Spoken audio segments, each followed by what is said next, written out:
네, 오늘 저희는 김산덕 교수의 일본의 국교, 천황교 알기 내용을 바탕으로요, 일본의 다이조 사이라는 의식에 대해 좀 깊이 파고들어 볼까 합니다. 네, 안녕하세요. 이게 보통은 그냥 오래된 전통 행사, 뭐 이 정도로만 알려져 있잖아요. 그렇죠. 흔히들 그렇게 알고 있죠. 그런데 저자는 이게 단순한 전통이 아니라, 그 안에 숨겨진 종교적, 정치적 의미가 있고, 심지어 현대 일본 헌법 정신과도 좀 부딪힌다고 아주 날카롭게 지적하더라고요. 네, 맞습니다. 저자의 분석이 상당히 비판적입니다. 그래서 오늘은 저자의 시각을 따라서 이 다이조 사이라는 의식의 본질이 뭔지, 또 어떤 논쟁점이 있는지 한번 제대로 풀어보겠습니다. 자, 우선 이 다이조 사이, 이게 뭔가요? 겉으로 보기엔 어떤 의식이죠? 네, 표면적으로는요, 새 천황이 즉위하고 나서 처음으로 지내는 일종의 추수감사제 같은 심토 의식입니다. 그 해에 나온 햅쌀로 밥도 짓고 술도 빚어서 조상신들한테 바치고 같이 먹고 그런 행사로 알려져 있죠. 아, 추수감사제 같은 거군요. 네. 그런데 김산덕 교수는 그게 다가 아니라고 봐요. 저자는 이 의식의 핵심이 뭐냐면 새 천황이 선조 천황의 영과 일종의 합일 과정을 거쳐서 신적인 존재, 그러니까 살아있는 신, 현인신으로 다시 태어나는 거라고 분석합니다. 현인신이요? 살아있는 신? 네, 신토 비밀 의식이라고까지 표현하는데요. 그러니까 단순한 감사제가 절대 아니라는 거죠. 선조 영과 하나가 돼서 살아있는 신이 된다. 오, 이거 상당히 파격적인 해석인데요. 저자는 이걸 왜 그냥 전통 계승이 아니라 그런 종교적이고 정치적인 행위라고까지 규정하는 걸까요? 저자는요, 이 의식이 사실은 메이지 유신 이후에 천황을 완전 절대적인 통치자로 만들고 일종의 천황교라고 부를 만한 국가 이데올로기를 강화하려고 좀 의도적으로 만들거나 더 부각시킨 측면이 아주 크다고 봅니다. 아, 의도적으로요? 네, 그러니까 고대부터 그냥 쭉 내려온 순수한 전통이라기보다는 근대 국가를 통치하기 위한 어떤 종교적인 장치, 또 정치적인 선언 같은 거라는 거죠. 새 천황한테 제사장 같은 왕으로서의 종교적 권위를 딱 부여하는 핵심적인 과정으로 본다는 겁니다. 그렇군요. 그럼 이게 종교적, 정치적 성격을 갖는다는 저자의 주장은 필연적으로 지금 일본 헌법 정신하고 딱 부딪힐 수밖에 없겠네요? 정확합니다. 바로 그 지점인데요. 저자 비판의 핵심 중 하나가 바로 그거예요. 지금 일본 헌법 제20조를 보면 국가랑 종교는 분리된다. 정교분리 원칙에 딱 명시되어 있거든요. 네, 그렇죠. 그리고 89조에서는 공적인 재산, 그러니까 세금을 종교적인 활동에 쓰면 안 된다고 금지하고 있고요. 아, 공금 사용 금지? 네. 그런데 저자에 따르면 이 다이조 사이는 명백히 신토라는 특정 종교의 제사잖아요. 근데 여기에 어마어마한 국가 예산, 그러니까 국민 세금이 들어간다는 겁니다. 이건 헌법 위반일 뿐만 아니라 국가의 주인이 국민이라는 그 국민주권 원칙 자체를 흔드는 행위다. 이렇게 아주 강하게 비판하는 거죠. 그런데 일본이 2차 대전 패하고 나서 상징 천황제로 바뀌면서 과거 제국주의 시절하고는 좀 달라진 거 아니냐, 뭐 이렇게 보는 사람들도 많지 않습니까? 저자는 이런 역사적 변화는 어떻게 보나요?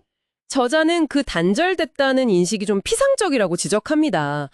패전 후의 겉모습은 상징 천황제로 바뀌었을지 몰라도 그 국채호지라고 하죠? 국채호지요. 네, 천황 중심의 국가체제를 지키려는 그 본질은 그대로 이어지고 있다고 주장해요.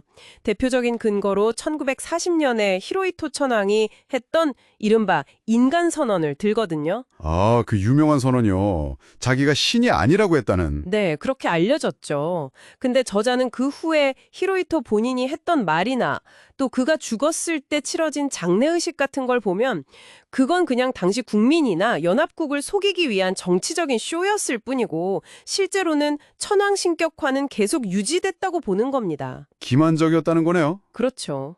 그리고 이 다이조 사이를 전쟁 후에도 계속 국가적인 행사로 강행하는 것 자체가 그 강력한 증거라는 거예요.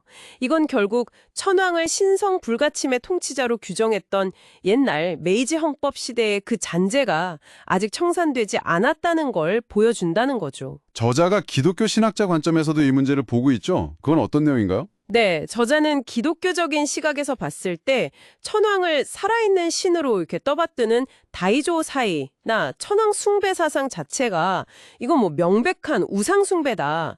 10계명 제2, 2계명을 그냥 정면으로 어기는 행위라고 규정합니다. 우상숭배요? 네. 그러면서 과거 일본 제국주의 시절에요. 국가주의 압력에 못 이겨서 신사참배 같은 걸 그냥 국민의례다 이렇게 인정하고 천황제에 협력했던 일본 기독교계의 잘못을 아주 신랄하게 지적해요. 아, 그런 역사도 있었군요. 네, 우치무라 간조의 불경 사건 이후에 기독교가 어떻게 국가체제에 순응하게 됐는지 상기시키면서 이런 역사적 교훈 절대 잊으면 안 된다 이렇게 강조하죠. 더 나아가서 이 다이조사의 거행은 단순히 종교 문제를 넘어서 천황 중심의 국가관을 자꾸 강화시키고 교육 현장에서 천황에 대한 경애를 가르치거나 히노마루, 기미가요, 강요 같은 걸로 이어져서 결국 개인의 사상이나 양심의 자유, 종교의 자유 같은 기본 인권을 침해할 소지가 너무 크다고 경고합니다. 근데 일본 정부는 이 헌법 논란을 피하려고 다이조사이는 그냥 황실의 사적인 행사다 이렇게 주장하기도 했던 것 같은데요. 여기에 대해서 저자는 뭐라고 반박하나요? 그 주장에 대해서 저자는 아주 비판적입니다. 천황은 그냥 개인이 아니라는 거죠. 일본 헌법 자체가 천황을 국가의 상징이고 일본 국민 통합의 상징이라고 규정한 공적인 존재, 뭐랄까 국가기관으로 본다는 겁니다. 아, 공적 존재다. 네. 따라서 천황의 행위, 특히나 즉위와 관련된 이런 핵심 의례인 다이조우사이는 절대 사적인 영역에만 머물 수가 없고 당연히 정교 분리 원칙의 적용 대상이 되어야 한다는 거죠. 정부가 이걸 사적 행사라고 이렇게 포장해서 헌법 문제를 슬쩍 피하려는 건 그냥 국민을 속이는 논리일 뿐이라고 일축합니다. 기만적인 논리다. 그렇죠. 오히려 국가 신토 체제의 주권자였던 천황의 즉위식을 지금 헌법 체제 하에서 국가 예산으로 거행하는 것 자체가 헌법보다 천황 중심의 이데올로기가 더 위에 있다는 걸 역설적으로 보여주는 행위라고까지 지적합니다. 오늘 김산덕 교수의 분석을 따라가 보니까요. 이 다이조사이가 우리가 그냥 알던 단순한 전통문화 행사가 아니네요. 천황을 신격화하는 문제랑 연결되고 또 일본 헌법의 핵심 원칙인 국민주권이나 정교분리와도 충돌할 소지가 큰 아주 복잡한 종교적 정치적 행위라는 비판적 시각을 깊이 있게 들여다봤습니다. 네, 그렇습니다. 또 패전 이후에도 국채호지라는 이름 아래 과거 제국주의 천황제의 본질이 끊어지지 않고 이어져 왔다는 주장도 확인했고요. 자, 이런 논의가 오늘 우리에게 던지는 생각할 거리는 뭘까요? 마지막으로 이런 질문 한번 던져볼 수 있을 것 같아요. 만약 저자의 분석처럼 이 천황제와 다이조우사이가 단순한 상징 그 이상으로 여전히 일본 사회의 어떤 국가관이나 역사 인식, 그러니까 국채호지라는 이념과 아주 깊숙이 연결되어 있다면요. 과연 이런 근본적인 구조가 오늘날 일본이 과거사 문제를 다루는 방식이나 또 주변 나라들과의 관계를 맺는 방식에 구체적으로 어떤 영향을 미치고 있을지 한번 좀 진지하게 성찰해 볼 필요가 있지 않을까? 그런 생각이 듭니다. 네, 정말 중요한 질문인 것 같습니다. 오늘 깊이 있는 분석과 통찰 나눠주셔서 감사합니다. 청취자 여러분도 함께해 주셔서 고맙습니다.